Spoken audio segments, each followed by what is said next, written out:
G'day, I'm Nick Clements from YourQS and welcome to my podcast, Beyond the Guesstimate. I've been involved in the construction sector since 1993 and pretty much that whole time I've been frustrated with how it works. In our business, we focus on the process of design to cost, which is what we call a concept of cost-informing design. And in this podcast, I explore things around that and taking quite a broad view of it. So I'm interested in things in the building industry, but also I'm a businessman and I'm interested in things around business. And so today we're going to be talking a bit about risk. Risk is something that is often overlooked in businesses. And if you're in any sort of business and even in jobs, you're actually taking risk. And it's around how you manage that risk is a big part of whether your business is successful or not. With our costings, we always build in a contingency amount for the risk that the builder's taking. I'm going to have another session I've got a specialist that's going to come in and talk about that at some future point. But also, as a business ourselves, we take a risk when we give a fee. So we take a risk as to how long it's going to take us to do a job. We wear that risk. Often our architect customers will be doing the same sort of thing, that they'll be taking a risk.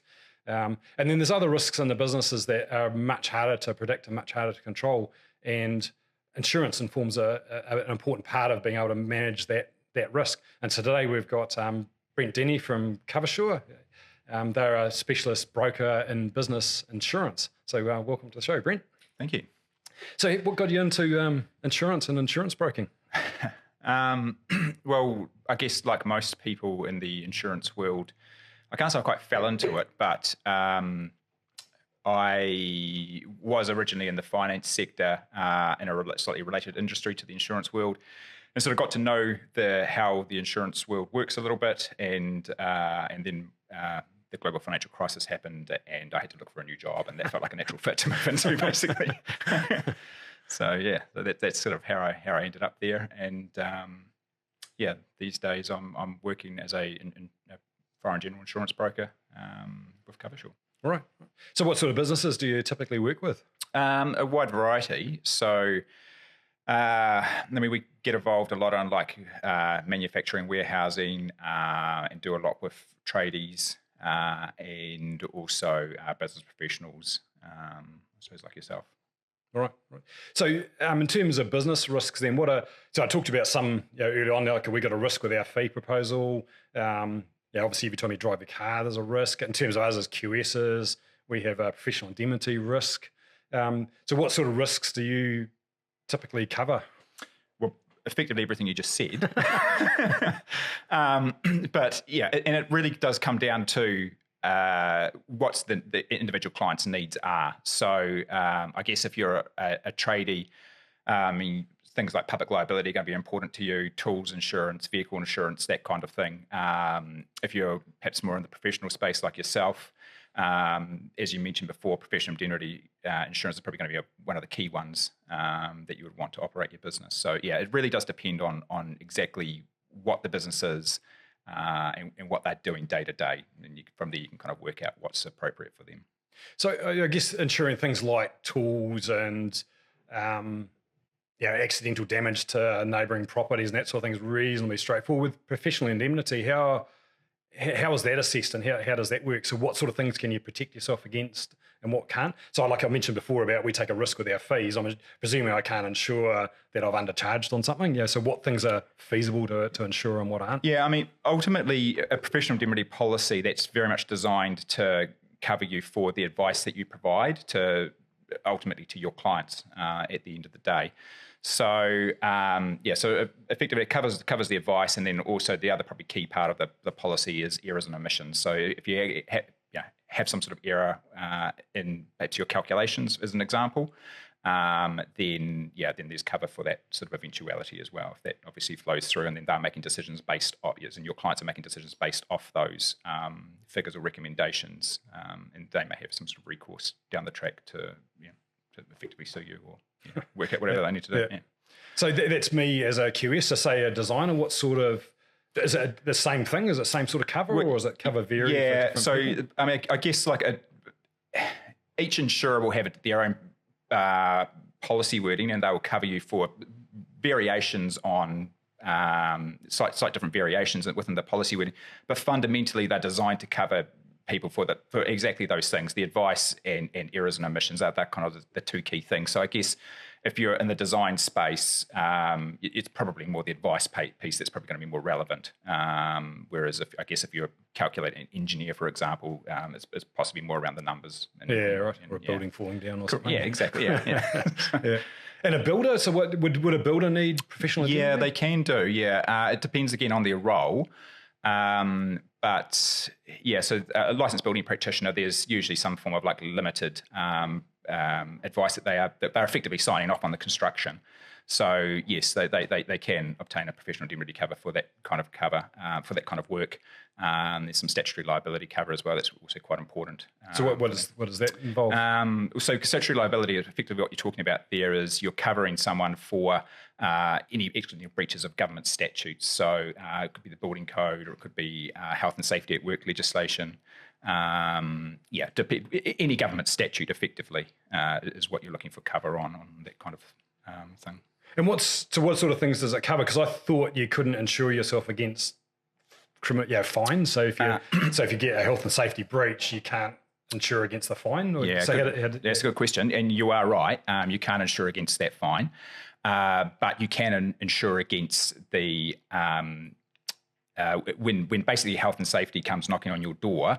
You're obviously engaging solicitors and perhaps other specialists as well in the field, and they're going to charge for their time, and that's what you're insuring against in that sort of scenario. So if you end up getting fined, you're still going to have to pay for that, but your defence lawyer might be covered by the insurance? Correct, that's exactly right, yeah. So what sort of things couldn't you insure? So if you're in your building industry like I am and most of our clients are, what sort of things are uninsurable? Well, I mean, I guess if you're sort of sticking in that design space and that, I guess primarily, obviously, any sort of criminal activity or any deliberate or misleading thing that you intentionally do, that's not going to be covered.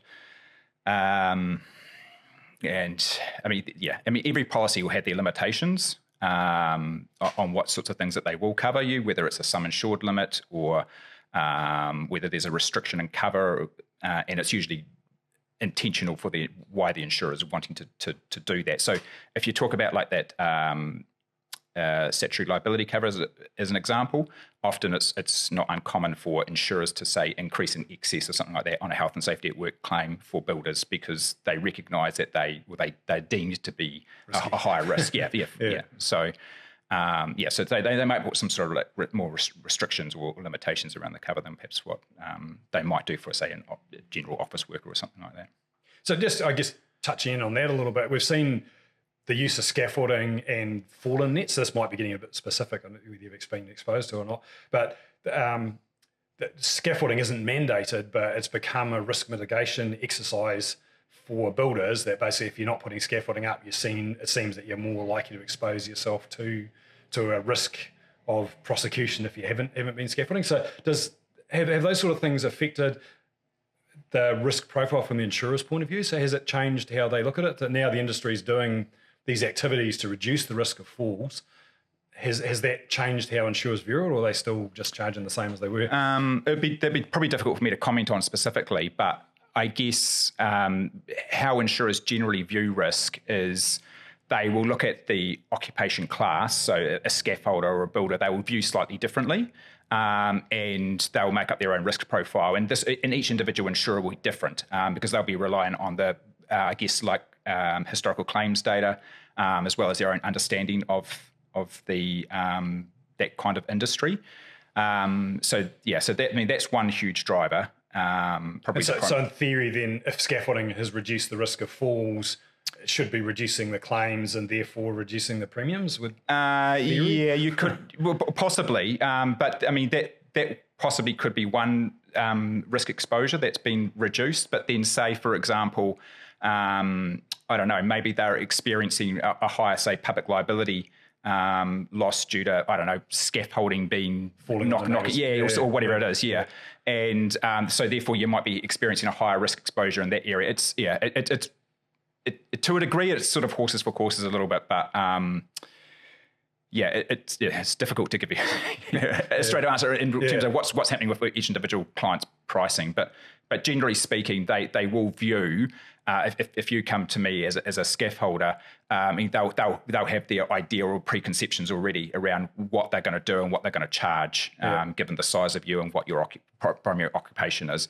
Over a period of time, once they build up a bigger picture of what it is that you do, then they may be more inclined to perhaps not increase the rates because they're seeing that you've been, really good at what you do and you haven't made a claim or something like that. But then conversely, if you are making claims, then they'll also take that same sort of mitigation, whether they'll either increase excesses or increase pricing and so on and so forth. So it sounds like some of it is like an industry view of the risks around that particular thing, and then some of it is the performance of the individual company. So how much does the company's track record affect what they're likely to pay? So if you've had, so like in my case, we've had one PI claim in 7 years. Yeah. How does that affect the premiums that I've been paying having a claim?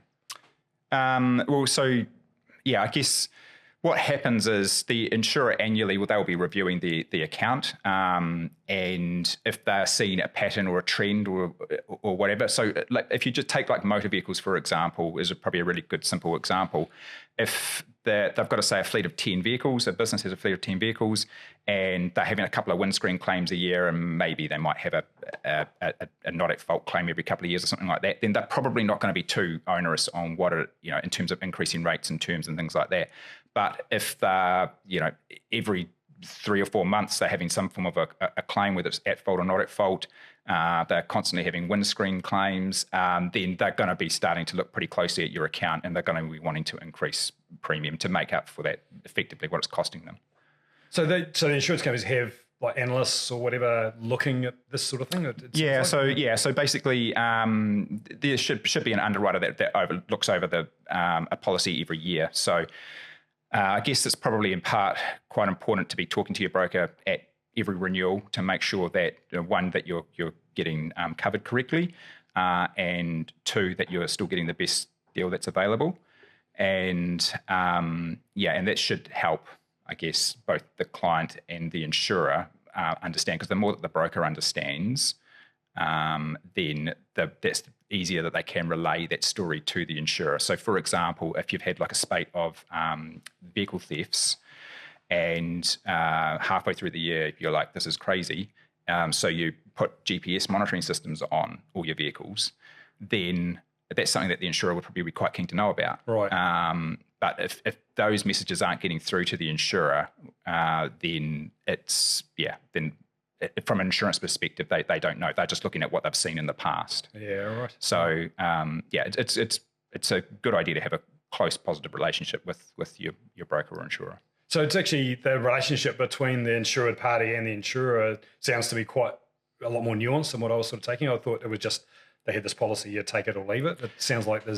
there's always a degree of negotiation that can go on.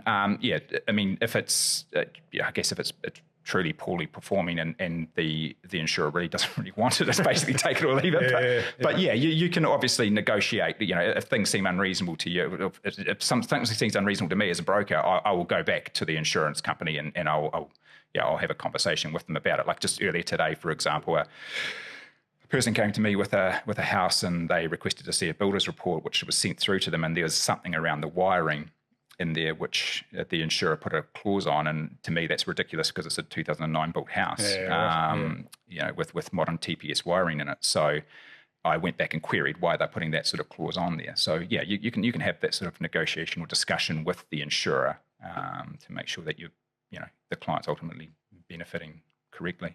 So that certainly appears to me as to be part of a reason why we'd want to look to work with somebody like yourself, a broker, as opposed to just going to an insurance company's website or whatever. That, to me, talking to an insurance company wouldn't be something I'd think of doing because I wouldn't have thought it'd be a complete waste of time. But you obviously got a relationship there that you've got channels where you can actually communicate. Yeah, I guess as brokers we're able to advise any client on their insurance programs.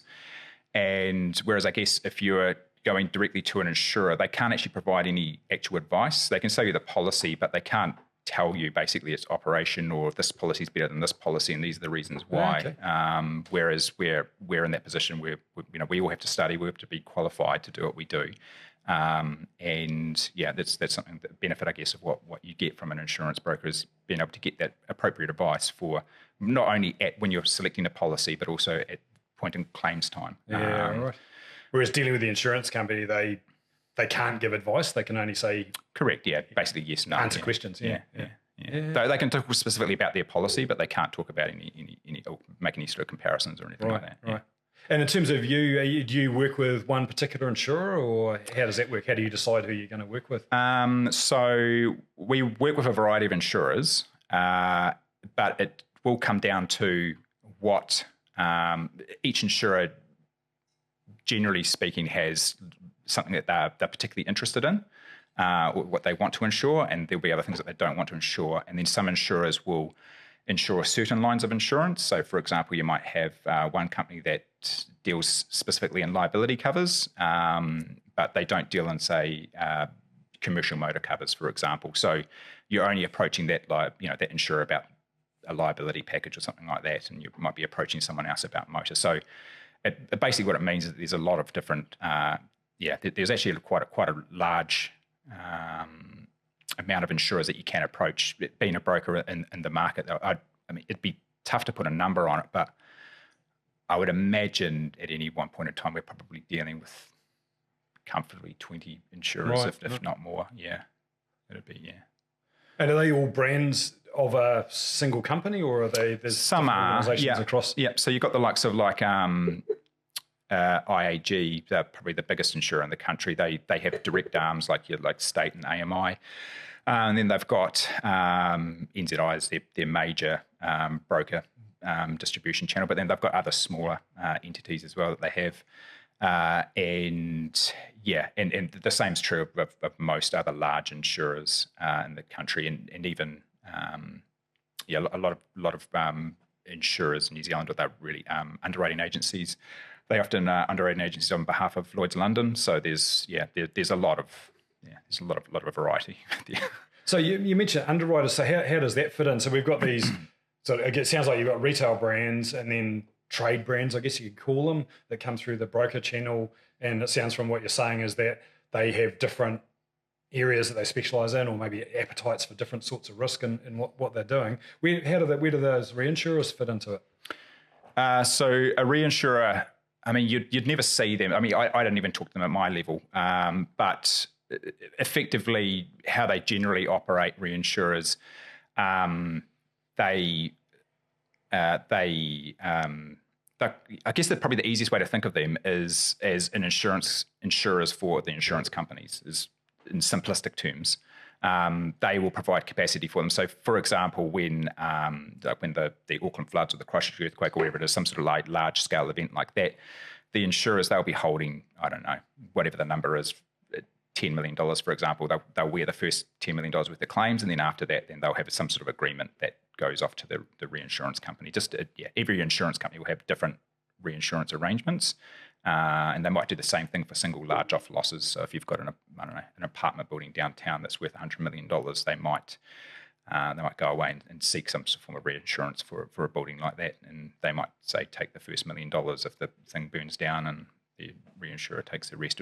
There's heaps of different arrangements that they can look at. But yeah, the easiest way is insurance for insurance companies. And so a portion of the insurance that I pay is actually getting clipped off and going to a reinsurer? That would be true. Yeah. They will. Yeah, it depends on the insurers and the insurer's arrangements on any specific policy class, or I mean, some insurers might hold 100% capacity themselves, and others might. You're right. They might cede off a portion to the reinsurer on your premium. It just depends. Yeah. Okay, so not every policy is necessarily got a reinsurer behind it. The actual insurance company that I'm dealing with might be carrying that risk. Yeah, it's plausible. It really does depend on their own financial capability as a company and what they're comfortable with holding, really. So they must have some complex models in behind trying to figure out what they need to charge and how they're going to be profitable off the risk that they're taking. It must be pretty mind-bending trying to run that end of it. Yeah. I mean, when I wasn't insurer, I was involved in some of those discussions, but you're right. Like it's a lot of it comes down to, I mean, there's actuarial take. Yeah, there's a lot in it. Like, yeah, you're right. There's one thing just to factor in, like try to work towards a loss ratio. And then there's another thing is like, yeah, you've got to factor in those 1 in 100-year events or, whatever it is that they're trying to. And so they do like attach probabilities to it or whatever and try and come up with some number that puts a dollar value against the risk that they're taking. Yeah, there would be. There would be all that sort of calculation work going on in the background. Yeah, definitely. So we've seen insurance rates really increase dramatically over the last few years. So what's been driving that? Well, I guess in the New Zealand context, there's been obviously the floods and cyclone that we experienced a couple of years ago. That was a pretty expensive event for insurers. And probably not only just that, but also the frequency of events that we're seeing in the world and around New Zealand for that matter. So that's been one driver. And the other probably key driver of recent years has been inflation, has been running very high. And which, if you think about your vehicle, for example, you now need to get your vehicle repaired. 3 years ago it might have cost $2,000. Now it might cost $3,000, and you might be waiting for 6 weeks. For the parts to come into the country. So that all adds up to insurers' costs at the end of the day. So and that's primarily what's been driving inflation. Like I have noticed recently, it sort of looks like it's tamed down a lot. Right. But yeah, that has been what you would have been experiencing over the last couple of years. Yeah, and obviously in the construction sector, we've seen 25 or 30% cost increases. So I guess that if you're having to get your house rebuilt because it's burnt down or a car's run into it or whatever, I guess the cost of that's gone up. So they need to cover that. That's exactly right. So what portion of it, are you any feel for sort of what is related to inflation versus, I guess I've always had this feeling that insurers never lose, that if they get hammered with an event, they just stick the rates up for a few years to recover whatever they've lost, and at the end of, in the long run, they always make money. So, sort of, what portion of it is them clawing back, the Christchurch earthquake and the floods, and what portion of it would be, the fact that the costs have increased? You able to answer that? Yeah, I mean, it's certainly not something I have control over, but without a doubt, not blaming you. Yeah, there would be an element, I guess, of what they would have been doing over the last couple of years, without a doubt, like. If you've got a horrendous loss ratio running across your book, you need to make some sort of changes, and pulling the lever to say we need to increase pricing is one of those things that they would be doing, without a doubt. Yeah. So if there's losses there, who? So you mentioned Lloyd's before, so I've heard about them a lot in that reinsurance market. So if there's losses, who actually ends up wearing those? Is it like they got investors that put money in, or what? How does that? Yeah, I guess that's where does the money come from? Yeah, I mean, well, reinsurers that we spoke to before. I mean, it depends on the type of loss and what happens. But I guess like a large scale event like that, there would be obviously the insurers take a portion of it. If it's earthquake related, EQC takes a portion of it, and obviously reinsurers. And then I guess ultimately, if everyone's running out of money, then they're going back to their shareholders. So yeah. Or they go belly up, which has happened. Okay, yeah, right. Has there been many in New Zealand? Well, probably the most prominent one of recent times has been AMI. They effectively, they went belly up, and IAG ended up bailing them out, but the government took over their liabilities. Oh, there was that Southern response. That's it, yeah. Right. So then that's still going today. So, yeah, right. So, yeah. Right. So that I mean, there's been others, but that would be by far the most prominent one. And yeah. So did they get their calculations wrong, or were they too cheap in the market, or what? Probably a variety of things. I mean, they were a mutual, which meant that basically the owners of the company were actually the policy holders themselves. Oh, okay. So yeah, I mean, I heard of it's difficult for me to say exactly what went wrong there, but. Well, clearly they just didn't have enough capital to satisfy the loss that happened in Christchreach. It was an extreme event, but I guess that's what insurers are there for, is for extreme events. Yeah. So, it's unfortunate what happened there but at the same time, I suppose they're very fortunate, all of those policyholders, and that the government was good enough to bail them out effectively. But yeah, it's I guess it's part of the game. Yeah, right. Yeah. So, with let's have a look at my notes. So if you have a claim against the insurance, then so you've had something where you've had to claim, and your insurer is now looking to whack the costs up on you. Are you able to shop around? Like, how competitive across the industry is it? So that can be something you can do. It sort of depends a little bit on, what's happened, when it's happened, and how it's happened. So I mean, if you've had a one-off claim, and it's say like your only claim in 10 years or something, it's difficult. Yeah, I mean, if your insurer's deliberately gone out of their way to increase rates on something like that, that's probably pretty harsh. Right.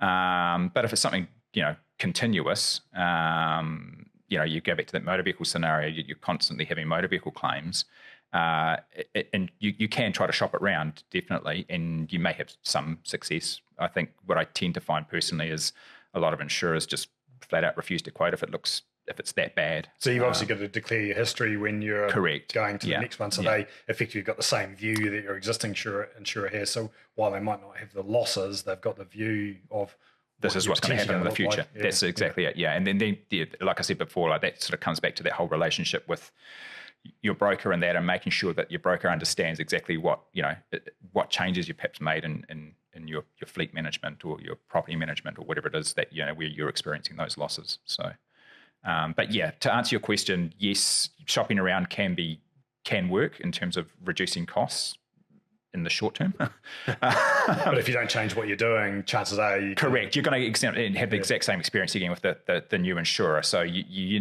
do need to take a little bit of onus on yourself around what's actually happening, because you will get to a point where insurers will just flat out say, we don't want to do this anymore. Yeah, right. Yeah. So you can get into a situation where nobody insure you? It can happen from time to time. Yeah. I mean, it's rare, but it can happen. Yeah.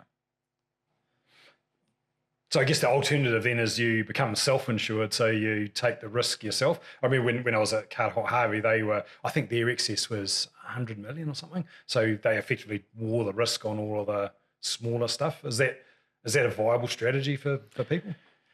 Yeah, for smaller businesses, it probably wouldn't be recommended. But for larger businesses, you possibly can look at something like that. Yeah, in terms of just trying to cut costs. Yeah.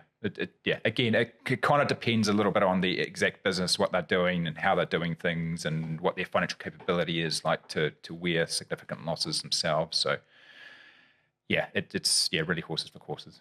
So, sort of coming back to what I said at the beginning, is there's risk in business, and insurance is part of the portfolio of options you've got as to how you manage that risk. So you may be able to do things in the way you operate your business to minimise the risk, but insurance is a way of helping spread the risk across other parties, I guess. Yeah, well, that's what you're doing, isn't it? So if you take an insurance policy out, you're effectively ceding off that risk, and in these certain circumstances, you're not going to have that risk. You're paying someone else to take it for you.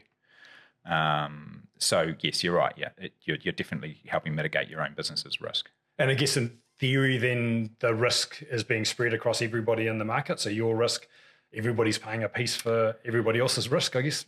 Yeah, you're right, and that's fundamentally the underlying principle of insurance is spreading it out so that it's affordable for everyone. Well, that's the idea, and then when you need to reach into the pot, then there's money there to take out. And I guess the insurance companies then look at trying to identify the ones that are higher risk and chop them off, and keep the ones that are lower risk. So I guess as a person buying insurance, I need to be making sure that my risk profile looks as good as I can, so I'm getting the best deals that I can.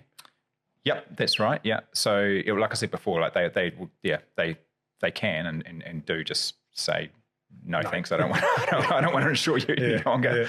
Yeah. So it's definitely a consideration. But I guess like if you're ever finding yourself in that sort of situation, it's probably important to be talking with your broker and working out what sort of strategies or what you can do to help bring those claims costs down, so that you don't find yourself in a situation where you can no longer find, I don't know, motor vehicle insurance or contents insurance or whatever it is that you need. Yeah. So it sounds like it's worth, if you've had claims, to then think about what could I do to avoid those claims, and then communicate that to your broker and have that as part of the discussion with the insurer, so they know you're not just milking it, you're just not accepting the status quo, you're looking to try and change your risk profile. That's it. Yeah, and insurers respond positively to that.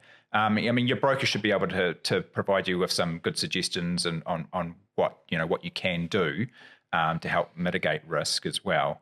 So I don't think you should feel like it's all up to you to kind of go away and work out, but it should be a conversation with your broker to work out what is the best strategy for the set of circumstances that I've found myself in. Yeah, right. Yeah. So a lot of industry organisations have insurance deals through those organisations. So is there such a thing as buying power? Do they gain much benefit jumping on those? Yeah, there can be. The thing is with that sort of scenarios, it can work two ways. I mean, if you've got a bunch of people in there who's claiming an awful lot, then that means that you go back to that whole premise again. Then they're probably going to be charging an awful lot for you to renew that policy. And in some cases, it's better off to be outside of those sorts of schemes, particularly if you've got a bad performing group of people. And you're one of the better performing person. Yeah, you are. Yeah, but conversely, to be fair as well, it can work the other way as well. Like if you've got a group of people that are all doing really well, then you should experience that that sort of benefit from the insurer. And I guess that's what everyone's trying to do when they create those sorts of schemes. But yeah, they can work both ways. So, any other burning questions or anything else that you might want to raise? Burning questions.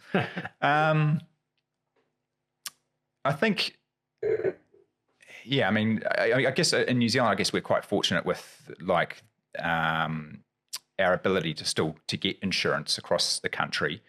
I guess one thing that does consume me a little bit as an industry as a whole is the concept of risk-based pricing, meaning that if you're in for example, Wellington, insurers may be less willing to offer terms or offer terms at a very high rate.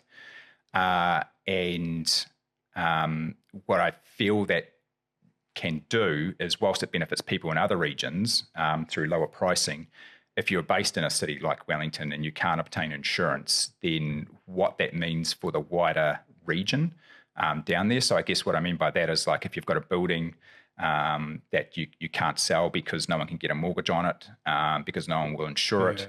That kind of thing. It does sort of it does trouble me a little bit around what some insurers are doing in that area, and how risk-based pricing is nothing new. They've always done it, but just how aggressive, I guess, some of them are starting to become in areas like Wellington, for example, or the Hawke's Bay, or wherever it is. So they're getting a lot more granular as to how they're viewing it. Correct. And that, it sort of makes sense, I suppose, from some insurer's perspective, because they want to take away those ones that are high risk. That's it. But what does that mean for those people in that area? And what does that mean for economic development and economic growth if you can't find an insurance policy? It theoretically anyway could get quite tricky in the future, or the government may have to step in, or whatever it is. I don't know, but we're not there yet. But that sort of feels to me to be where that sort of where those areas can be heading. So. I've got a little bit of experience there. I look after my parents' place in Greytown, which is quite a high earthquake risk area. Yep. And actually, my parents got another property in Carterton, which is nearby. And the Greytown house has got brick cladding. The Carterton house is Hardy's weatherboard. Yeah. The difference in rates between those two and our house in Auckland is quite slim. So obviously they've got quite nuanced on what they're charging around because I think the Wairarapa is one of the higher earthquake risks in the country. So that's correct. Yeah. And you're right. And you're exactly right. You see that in your premiums that you're paying. You might be paying, for argument's sake, $1,000 in Auckland, but you might be paying twice that premium for the same house down in Wellington, or even three times. So how does New Zealand compare with the rest of the world then in terms of our insurance rates? Because I guess it sounds like the reinsurance market is pretty international. So what sort of view do they take on New Zealand, and how does you got any feel for sort of what it costs to insure a place in New Zealand versus insuring something around the world? Well, the short answer is no, I don't. I've never insured in another country, I can't comment too much. But from what I understand, I think one of the benefits of being in New Zealand is what we tend to write, how we tend to write our policies, is we write them all inclusive. So meaning that unless something's excluded, it's included. Whereas other jurisdictions or other countries may be writing policies on more of a perils basis, meaning that we're insuring you for these set of events. So and something outside of that happens, it's tough luck for you. Basically, yeah. So I guess that's seen as a general plus for the New Zealand market, is that unless it's excluded, it's included. What would be the strangest thing you've had to insure? You've been asked to insure? Did you get any strange things? That's a good question.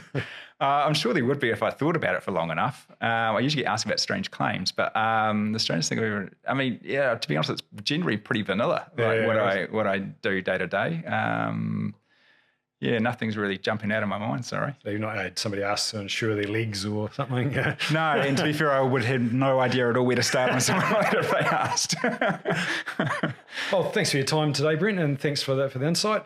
So thanks everybody for listening. If you want to talk to an insurance broker that really understands the market and can do something for you, then talk to Brent Denny from Coversure. If you want a QS that really understands building and is interested in your business and the success of your business, then get in touch with Nick at YourQS. Thank you.